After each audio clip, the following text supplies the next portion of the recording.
barangnya boten pas sing hadir kelawan suara sih dan simbari ngerokok segala kan. Supaya bareng-bareng ya.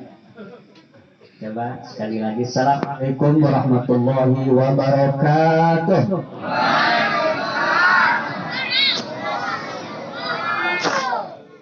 Kepirang rame kata uang. Ternuhun. Alhamdulillahilladzi khalaqal mauta wal hayata liyabluwakum ayyukum ahsanu amala wa huwal azizul ghafur. Qala Allah Ta'ala fi kitabihil karim, a'udzu billahi minasy syaithanir rajim, bismillahirrahmanirrahim. Kullu nafsin dha'iqatul maut. Wa qala aidan aynama takunu yudrikumul mautu walau kuntum fi burujim musayyadah. Amma ba'du. Yang saya hormati, kita banggakan, yang pertama Bapak Al-Mukarram Kiai Haji Suhaimi, beliau suami dari almarhumah Teteh Haji Nafasya. Mudah-mudahan beliau dipanjangkan umurnya, diberi kesehatan jasmani dan rohani, ditambah-tambah ilmu dan kemuliaannya. Yang kedua, Bapak Kiai Haji Humed dari Endol, yang begitu semangat terus mengikuti tahlilan ini, dan kita doakan semoga beliau Allah panjangkan umurnya dan dilimpahi kesehatan jasmani rohani untuk terus membimbing kita menuju arah yang lebih baik.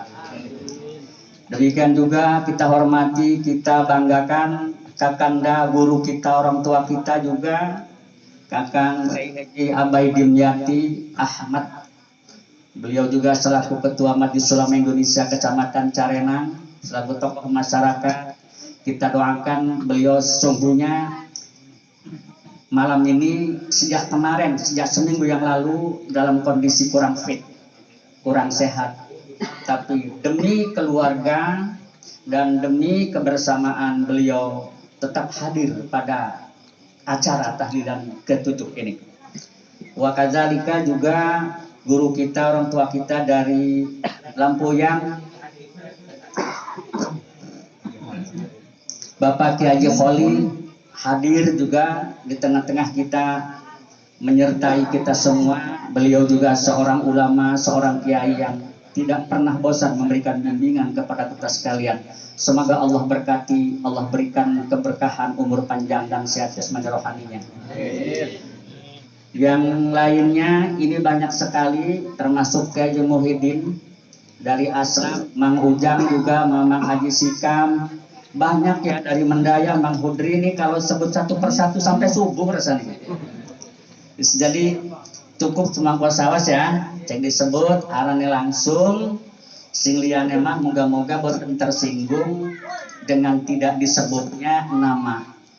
Tapi maksud saya tidak mengurangi takzim, hormat saya, tahiyah saya kepada hadirin wal hadirat, para asatid, mungkin juga ada asitanya atau para ibu-ibu yang hadir pada kesempatan yang berbahagia ini.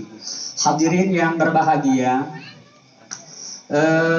malam ini alhamdulillah Allah takdirkan kita bisa hadir di tempat ini untuk bersama-sama menghadiri, mengikuti tahlilan almarhumah Ibunda Hajah Nokhosia yang wafat pada hari Minggu yang lalu.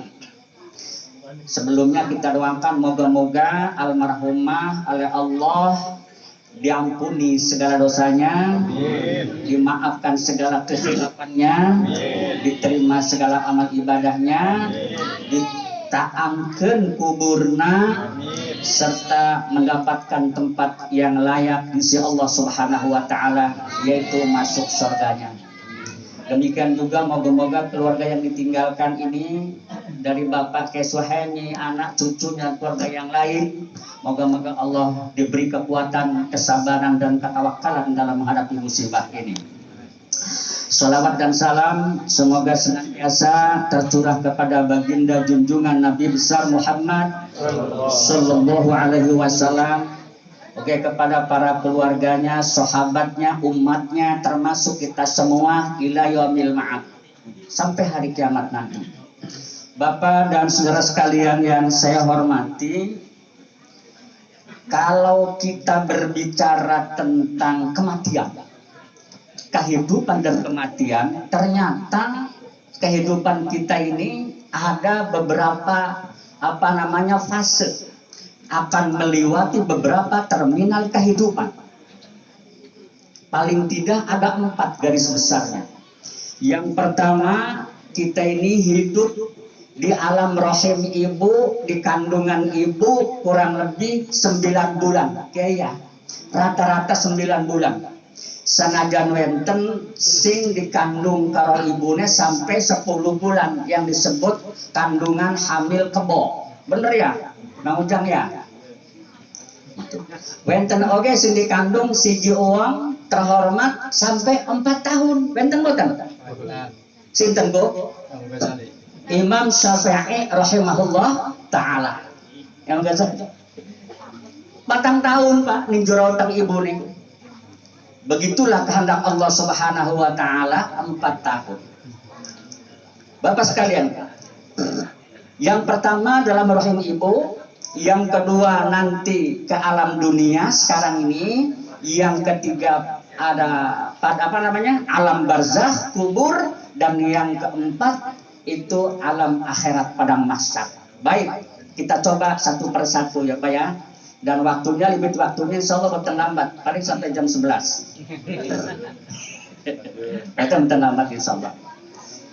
Tapi khawatir jere Nabi capek kiai ki sing sampean kiai uang sing duduk di sebuah majelis untuk tujuan kebaikan, termasuk tahlilan, termasuk apa saja yang bagusan, maka akan dikelilingi oleh malaikat, dan malaikat lapor kepada Allah untuk diampuni dosa-dosanya itu. Jadi Nabi khawatir semakin lama duduk ngendiki, semakin banyak malaikat memintakan ampun kepada Allah Subhanahu wa taala. Bapak sekalian yang terhormat, jadi di dalam kandungan ibu terminal pertama ini kita hidup kurang lebih 9 bulan. Takriban lah ya, kurang lebih 9 bulan. Nanti sih 8 bulan setengah, 8 bulan. Nah, lalu di dalam kehidupan rahim ibu ini, kita ini sama sekali belum bisa berbuat apa-apa, belum bisa interaksi, belum bisa bekerja apa, malah minum daharga masih disuplai oleh air susu dari ibu, makanan yang diserap oleh ibunya, bener ya, diserap dari kuku, dahar segala macam. Nah, Bapak sekalian, di dalam kandungan ibu ini ternyata menurut keterangan hadis Nabi yang sahih, itu disebutkan bahwa pada saat umur 4 bulan itu kita melakukan semacam MOU, understanding, perjanjian utuh dengan Allah Subhanahu wa taala si tabang bayi ini di saat umur 4 bulan. Lalu apa butir-butir poin-poin di dalam MOU itu? Perjanjian itu yang pertama ditentukan dari segi umurnya. Umurnya si A itu umpama sampai sekian jam. Begitu lahir 1 jam langsung meninggal, masih bayi. Terus wenten sing 10 tahun, 20 tahun, sing 70 tahun, wenten sing 100 tahun, wenten sing hampir 1000 tahun seperti Nabi Adam alaihi salam. Macam-macam.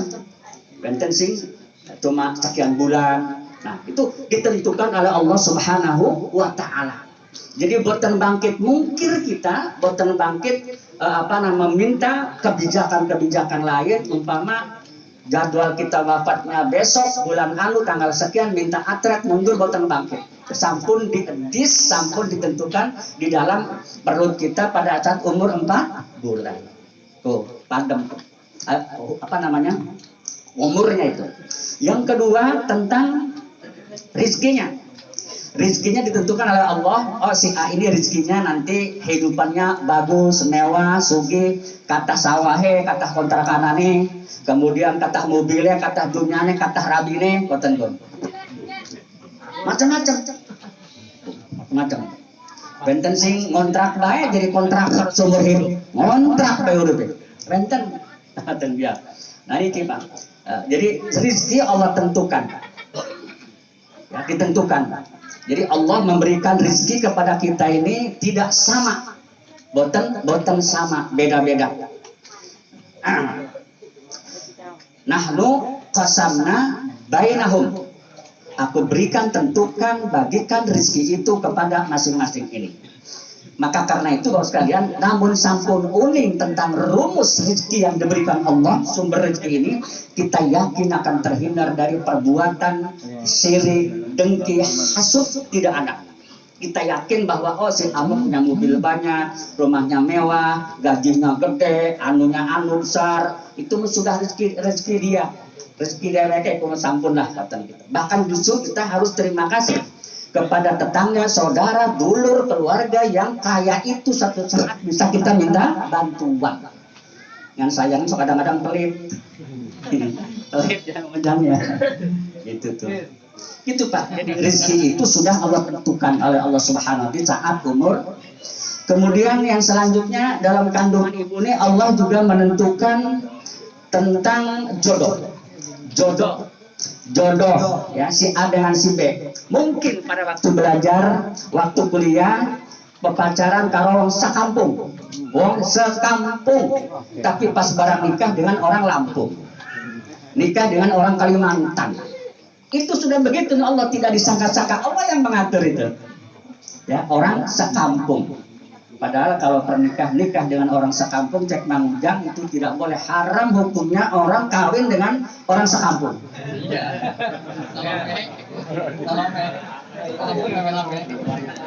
Sekampung, sekecamatan, segubernur, sekantor juga nggak boleh. Itu pernah saya ceramah di Lebak Pak, ceramah Isra Mi'raj Walimatul Awas itu. Saya katakan begitu. Tentang rukun dan syarat pernikahan ini boleh saja menikah dan ini, tapi tidak boleh kita menikah orang sekampung. Ada di sana orang tua Pak, saya pikir agak jawara berani. Pak Haji katanya, siapa bilang katanya nikah itu orang sekampung diharamkan? Saya ini sudah pula geus boga itu barana harobot. Berarti anak zina itu katanya. Cek ambil sebelahnya ambil. Pak katanya, lain gitu jangan tuh Pak Haji, maksudnya mah tidak boleh menikah dengan orang sekampung kan gua. Oh gitunya katanya. Mangga adik lu mah. Rupanya tell me Pak, telat mikir. Gitu Pak. Gitu tuh ya. Jadi jodoh itu, jodoh gitu kan Allah Subhanahu wa taala. Kadang-kadang sudah seterahan segala macam karena Allah jarang menentukan, akhirnya gagal dan batal. Jangankan baru jodoh, yang sudah pernikahan lama, sudah punya cucu segala macam juga kadang bubar di tengah jalan pepegatan. Nah, kemudian yang selanjutnya tentang mati, tentang kematian ditentukan dalam MOU itu ditentukan. Jadi matinya si A ini tanggal sekian, jam sekian, hari anu, bulan anu, tahun sekian, dengan sebab kedak mobil, kedak kereta, jatuh dari pesawat, ditembak polisi karena melakukan tindak kriminal. Begitu banyak tuh, ada yang diendrin, diracun, ada yang disebor mat kororabine, lakin itu. Kadang orang balik-balik wayu. Itu tuh banyak Pak itu. Jalan pati itu banyak sebabnya ya. Itu. Jadi ini tentang 4 hal yang ditentukan Allah di dalam perut ibu kita itu ditulis tuh, sudah ditulis, tidak bisa apa-apa. Ya, itu jodoh itu. Pati. Dan inilah barangkali Pak. Yang kedua, terminal kedua adalah alam dunia. Setelah lahir gede kemudian kita masuk alam dunia ini, alam yang sedang kita lakoni. Di dunia ini kita baru berinteraksi dan kita sudah masuk semacam kandang, ukuran dan rumah yang harus mengikuti aturan-aturan syariat Islam yang dibawa oleh Nabi Muhammad SAW. Ada beberapa kewajiban, terutama Islam kita ini yang sudah mukallaf, harus sholat, harus ngaji, harus puasa, berzakat, berhaji dan seterusnya. Nah itu kewajiban kita sebagai seorang muslim. Di dunia ini Pak, dan di dunia inilah interaksi kita persiapan untuk menuju alam yang lebih bakok, yang lebih kekal selamanya nanti. Kita akan mudik nanti satu saat di alam kampung, halaman kampung sendiri yang kekal dan abadi. Apa itu? Akhirat. Jadi kita ini hidup di dunia ini cuma lahun saja, mataul ghurur, ya main-main lah, main-main tidak lama sebentar doangan. Apalagi kalau umurnya sekarang sudah misalnya Kanjeng Nabi berapa tuh Pak? 63 tahun ya, 63 tahun. Tapi ada yang sekarang ini apa namanya yang lebih sudah 63, yang 70.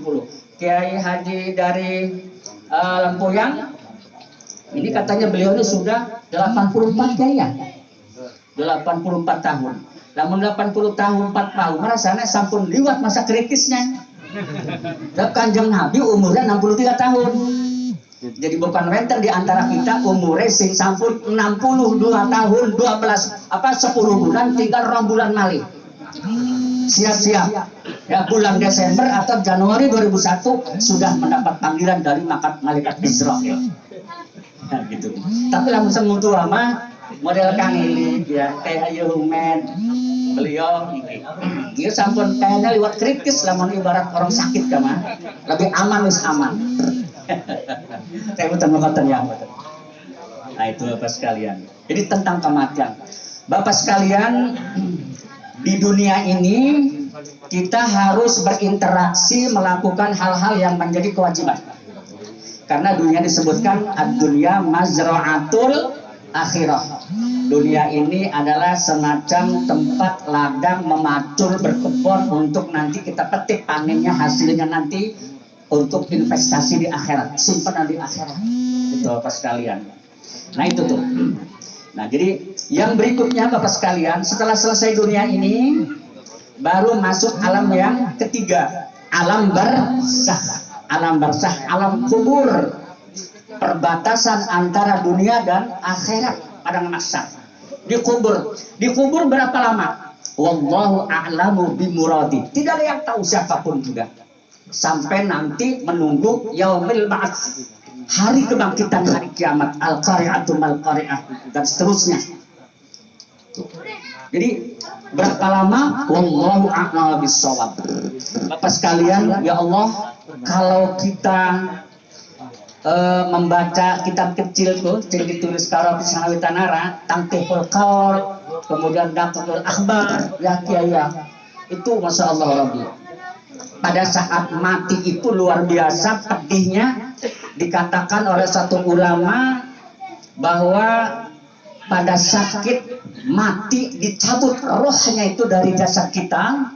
Ya, karena kita bagaimanapun juga semua kullu nafsin dha'iqatul maut. Setiap yang bernyawa pasti akan wafat. Berpisah antara roh dengan casing kita, dengan jasad kita ini.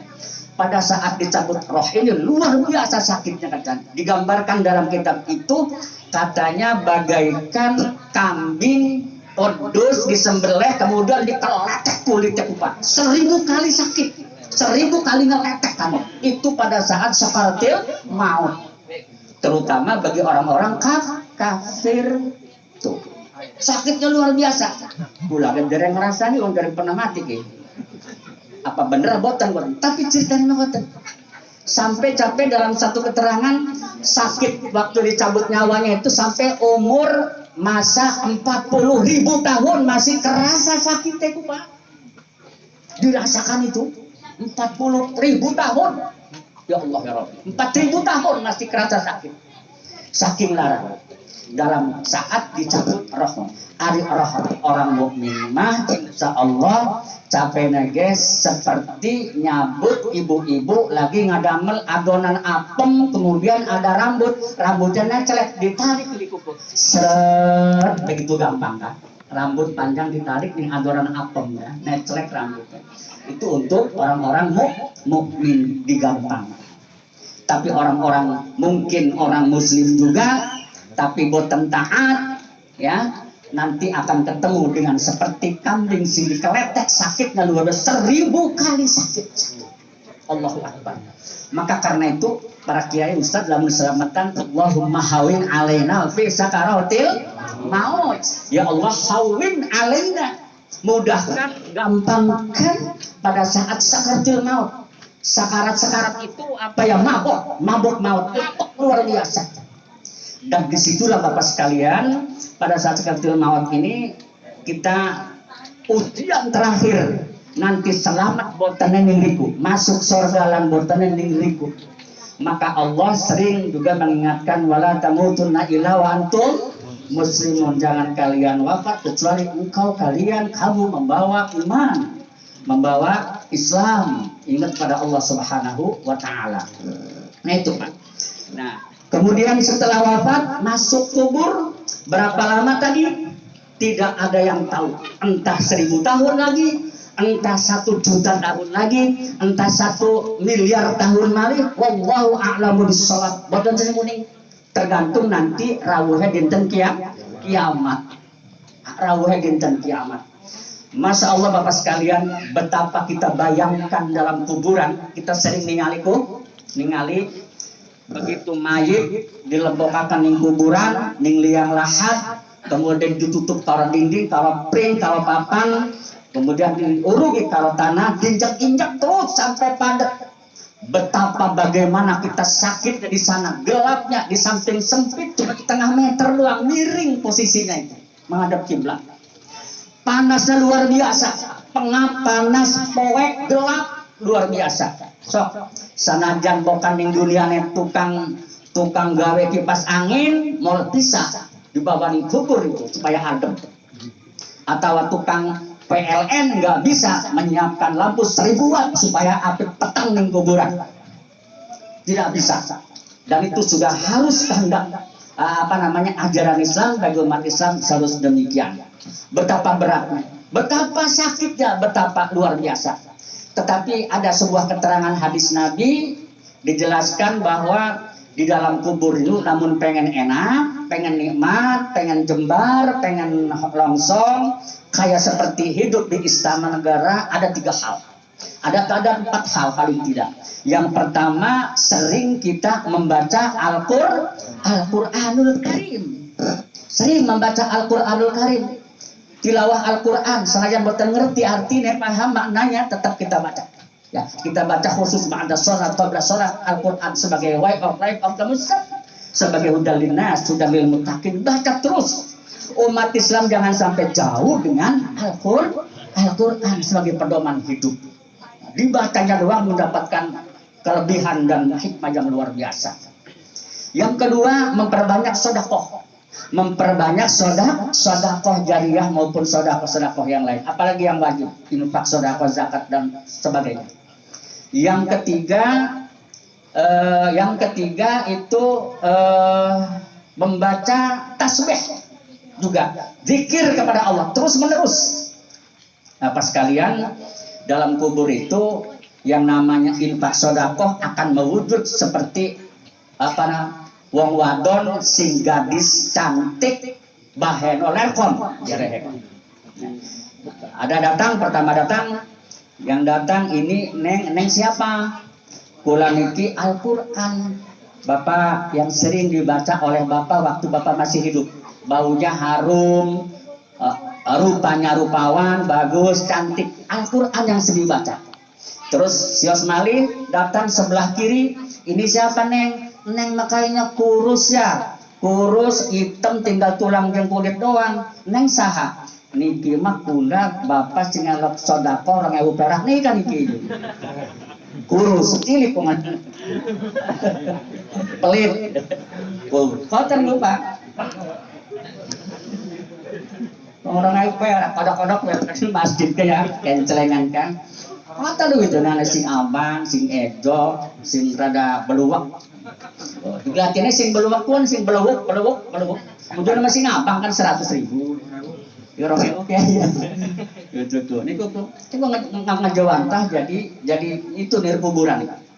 Jadi ada 4 hal itu yang nanti bisa menyelamatkan kita lebih enak, lebih nikmat di dalam kubur itu.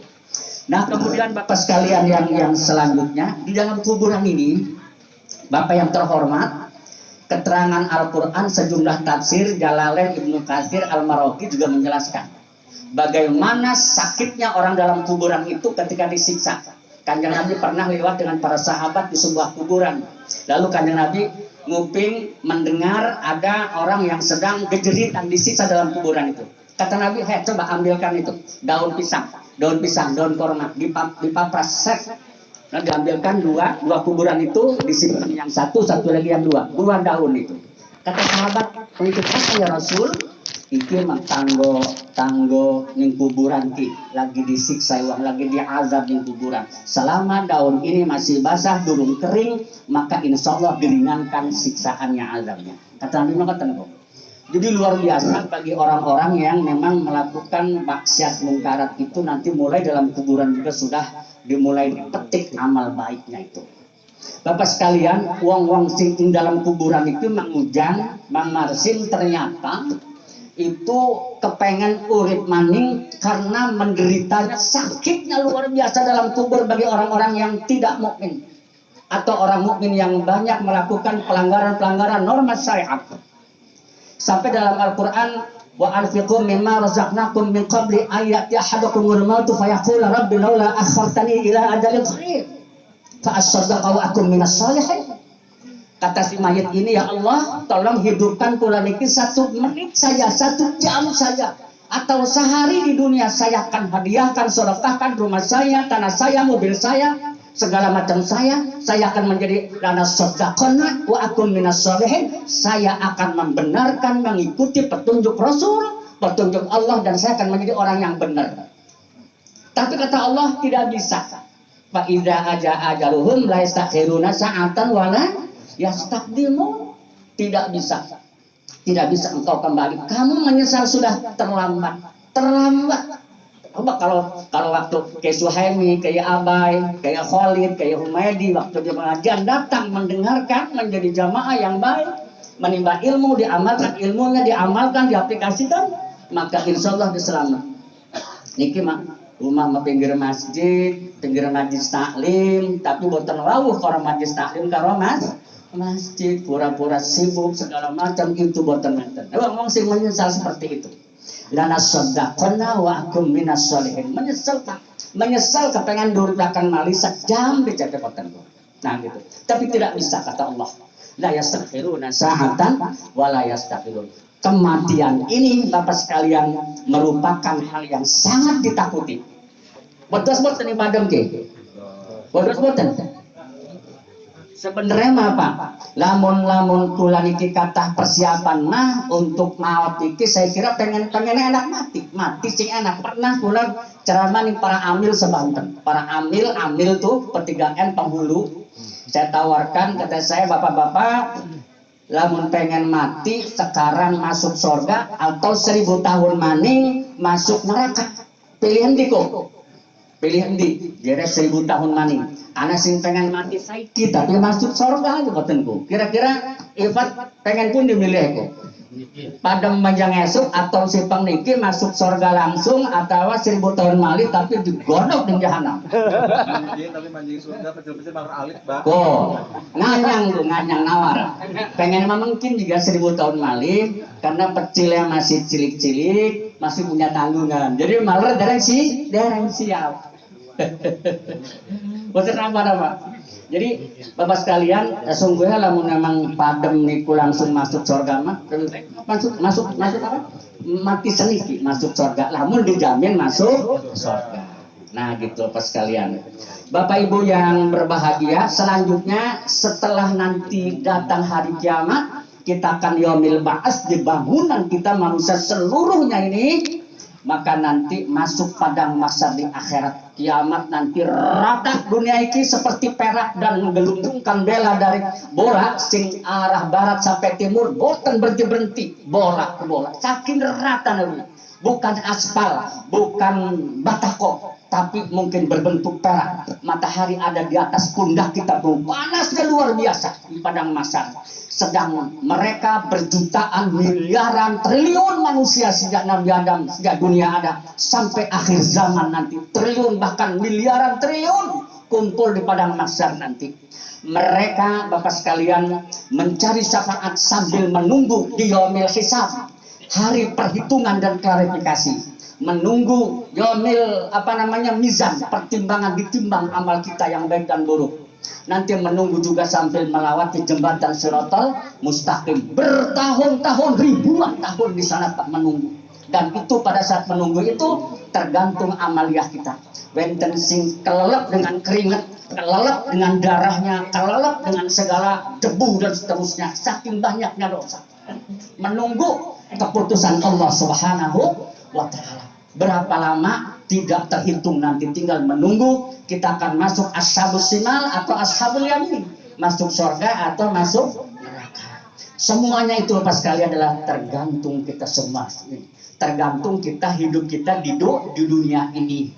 Ya, barang siapa yang banyak berbuat baik, insya Allah, wa may ya'mal mithqala dzarratin khairan yarah, wa may ya'mal mithqala dzarratin syarran yarah. Siapa yang berbuat baik sedikit pun, Allah dengan keadilannya akan dibalas kebaikan itu dengan kenikmatan dan kebahagiaan. Sebaliknya, berbuat kejahatan sekecil apapun juga diperhitungkan Allah, dibalas dengan segala kesengsaraannya itu.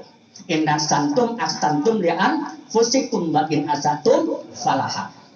Bapak sekalian, inilah barangkali yang dapat saya sampaikan pada kesempatan ini. Mudah-mudahan menjadi bahan renungan kita semua dan kita siap untuk menghadapi kematian. Napik wedi kematian, napik wedi ya. Napik takut, jangan sampai takut menghadapi kematian ini. Yang pasti kapanpun waktunya kita pasti bakal mati. Kullu nafsin dha'iqatul maut.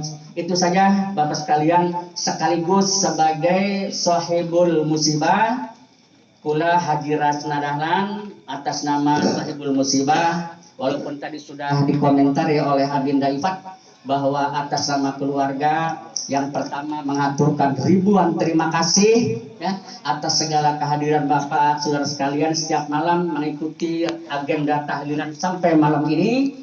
Kemudian mohon maaf manakala dari segi jamuan, tempat, segala macam boten memadai lah, boten seimbang, boten seumpami, mohon dibukakan pintu maaf yang seluas-luasnya. Itu saja barangkali.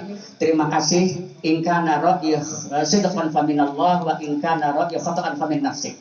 Apa yang saya sampaikan ini kalau itu benar, cocok, rasional, mungkin itu merupakan hidayah petunjuk Allah.